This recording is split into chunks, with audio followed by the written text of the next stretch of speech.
inmate in protected custody. Protected custody. Protected custody. And Hull. Take a cheap shot and okay, no problem.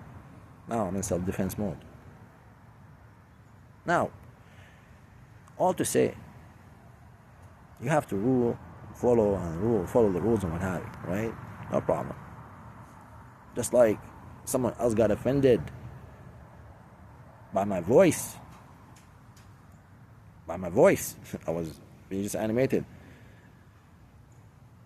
What's it to you people? You cannot take my voice. You want me to be quiet. Why? I show up to the courthouse, you cannot interrupt the judge. The judge is here. Like I said, common law, right? We're common, you know? Common.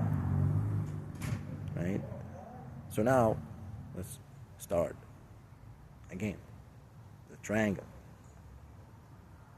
Because now we have a full hour almost. You know, we have a roughly 48-minute previous video got cut up because, you know, new size limit reached. So now I have a new video, which is good because now I can give you the gist of the previous video. So now basically we talked about who I am. I gave my business name, my business card, and you know, I'm in the process of claiming my name and essentially resolving my case before justice. You know, what's justice? Well, we have Supreme Court of Canada for one, and then we have King's Bench for a second, and then we have, you know, International Court of the Law for, you know, third, and you know, the list goes on. Just to start, right? So basically, you know, what we have here is a corrupt judiciary system. In summary, basically, what I'm telling you earlier in the previous video, the long version, the corrupt system, and how, you know, they basically will do everything in their power because everybody, you know, you do a random poll and you ask, what do you think of the government being corrupt? Yes, no. Just do yes, no corruption. It's not difficult, you know. Unless you're the paid corrupt stooge that is benefiting from the so-called government because you are an at arm's length beneficiary, right? That's what it is, arm's length beneficiary, right?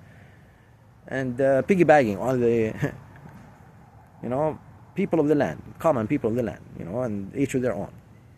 So you can advance your fuckery, right? And it's been happening for decades, millennials. Last I checked, 5,785 years, right? That's when the story started. Which story? The fuckery story. And we are here back, full circle. So, when I was in jail, I requested kosher. Check this out. I requested kosher meal because I can only consume kosher because I know it's going to my holy temple. I mentioned it in my previous video, my holy temple. So you, as you know, the person, right? You look in the mirror. You know, it's not just you and the image. You know, you have you, the body, the physical. You have a physical. You are physical. You are a human being. The body is just this is just the body, right? That ceased to have the physiological functions necessary to sustain your temple, body, and life, right? Because it starts with you have to breathe. If you don't breathe, you cannot think.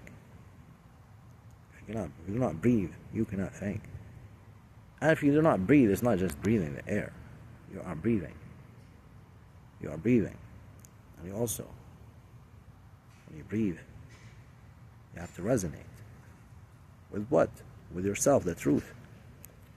Because at the end of the day, if you are going to be muzzled because you are born Muslim, you cannot access kosher food. You have to be born Jew. Or have gone through the, radicalization, so to speak, to becoming kosher qualifier. Like, what is this? To qualify for, what is this?